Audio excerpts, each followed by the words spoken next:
All right, my second video on my newest, my most revolutionary camera that I have ever picked up. Okay, if you watched the previous video, you know that's not true. But this is my second video talking about the camera that I've been trying lately, a Canon PowerShot camera. Now, why would a professional photographer be looking at a camera like this, especially when in this day and age we have cell phones? Why would this camera do something that all my other cameras would not possibly be able to do? Well, in this video, I'm going to talk about that. I'm going to talk about how well it does it, and I'm going to talk about whether I'm going to keep it, and I'm also going to talk about an area where I think camera manufacturers are really dropping the ball. But first, before we get into it, who am I? My name is Mike Paterson. I've been a professional full-time photographer for over 40 years. Made my living exclusively in that time from photography, whether I was shooting weddings, shooting grads, commercial, working for newspapers, or whether I was running my photo lab, which I do run here in Western Canada. And I've been doing photography a long time.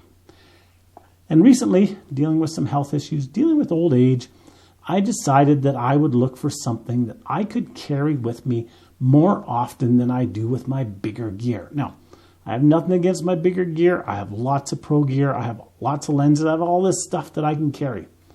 The issue that I'm running into is that when I go out for a walk and it's for exercise, carrying a 5 or 10 pound backpack with my camera gear is a little bit overkill.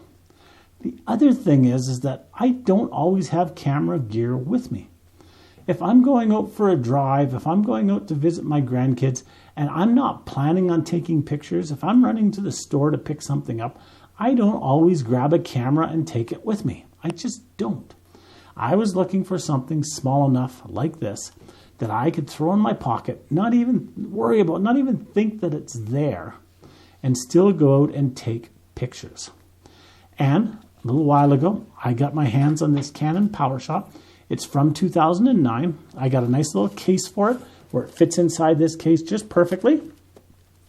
And I can toss it into my pants pockets, my coat pockets, and it is perfect. It is wonderful. It is fantastic because of the size.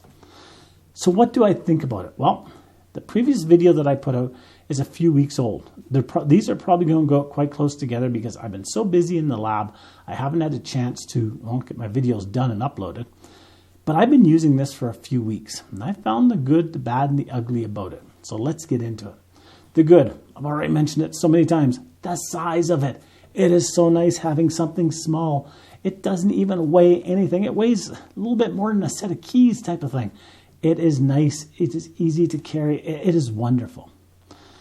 Benefit, it is a camera. It's not a cell phone. It has a lens that zooms in and out. It has a lens that focuses. The pictures are generally a little bit less AI, a little bit less produced, a little bit less overly done than what a cell phone or a smartphone is. It has all the functions and features and everything that a regular camera has. So you turn it on, your lens pops out. You can zoom in, you can zoom out. It has a lens that actually moves. It has many of the regular camera settings on it. So you have program mode, you have shutter priority, aperture priority, manual. You have exposure compensation. You have ISO. You have all of that stuff that your cameras have built into this little package. And I love that. I love the fact that I can do stuff with it. Sunrises, sunsets, I can use my exposure compensation to get a better quality picture, to increase the saturation on it, to increase the dramatics of it. It's wonderful. Whereas with my smartphone, I can't do that. Now, that's the big advantage, is that it's small and it does what a camera is supposed to do. But what about the disadvantages? Well, there's a lot of disadvantages with it. And one of the first disadvantages, you're going to think I'm nuts, but hey, I am, so too bad. It's the size of it. It's so tiny that my big fat fingers, when it's 20 and 30 below outside, it's a hard time to hold on to it. It's just, yeah, the buttons are quite tiny.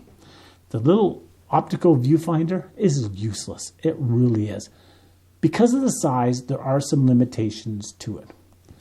Another limitation to it is, it's a small one, but it is a limitation, is the fact that even though it has a zoom lens, it's not a 600 f4. And if you're expecting a camera like this to take over from a camera like that or a lens like that, is not going to do it. This has a nice zoom lens that'll move you in a little bit more, move you out a little bit more, and that's it. It's not ultra wide, it's not ultra telephoto, it's just a small lens. But let's get on to the two biggest issues, and they're pretty much similar, but in different ways. The first one, the sharpness of the picture. If I was to compare apples to kumquats or lemons or whatever you want, and then went out and got myself an R6 and put the R6 here and said, now let's compare all three of them, they don't even compare. This cell phone, smartphone, even though it's an older one, tends to have sharper looking pictures than what this camera has.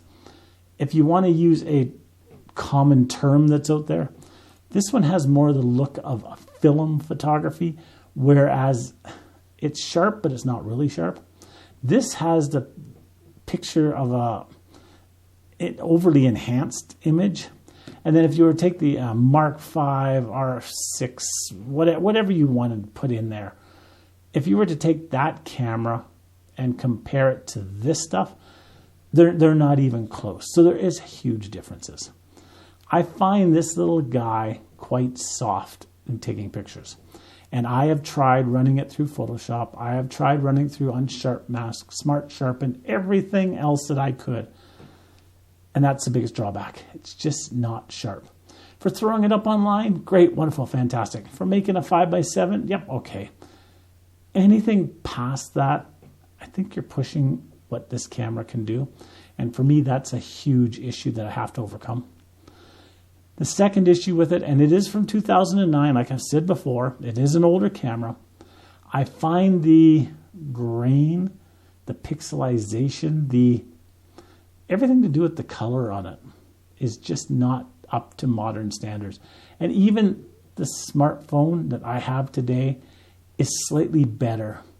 My shadows are more shadowy without a lot of noise. My highlights are a lot more highlights without a lot of noise. Midtones are more midtones without a lot of noise. This has a lot of noise. It really does. But here's my problem, and it's a big problem. I love having this camera with me. This camera does everything I want it to do, so much more than what my cell phone can do. It allows me to be a photographer without carrying a bunch of photography gear.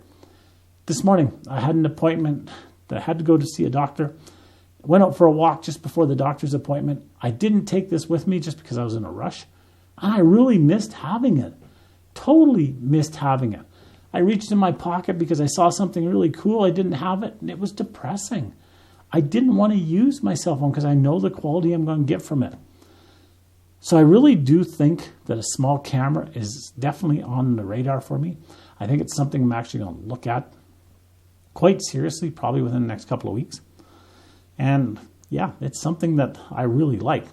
So what do I think that camera manufacturers can do? Well, I think camera manufacturers have made a huge, huge mistake in killing off this market. Now, I know that our smartphones are taking over. I'm not an idiot. I know that they're taking over. I have mine with me all the time. But I really, truly believe that a good point-and-shoot camera, it doesn't even have to be necessarily this size, but a good point-and-shoot camera, I truly believe that there would be a market out there for it. And I'm not talking about a vlogging camera. I'm talking about a camera for taking pictures. Now, some manufacturers have them, but overall, most of them are targeting towards video. And I really, truly think that camera manufacturers, if they produced a good quality camera, not huge, not heavy, not with $10,000 lenses or a $6,000 price tag or whatever, but I think if they produced a reasonable camera that took fantastic still pictures and that rivaled a mirrorless interchangeable lens camera for quality, and I know it won't have all the features and functions and everything, I really think that people would buy them. Because I truly think people like taking pictures. And I know a lot of people, they use this because it's convenient. But I know a lot of people would like to be able to have a camera that they carry. And I really, truly think that camera manufacturers should consider staying or getting back into this type of a camera model. So what do I see happening? Well, I've got a bunch of notes here that I've been going through, and I mean a bunch of notes that I've been going through trying to figure out if there's a camera out there that fits all my needs. I've ruled a lot out, but I honestly and truthfully see myself keeping this one for the time being, and considering some of the newer ones that I've looked at, or some of the available ones that I've looked at. And I'm thinking I'm going to pick one up just to have a carry around camera with me. So until next time, have a great day. Get out there and take some amazing pictures yourself with the camera that you have, and we'll talk to you next time. Bye-bye now.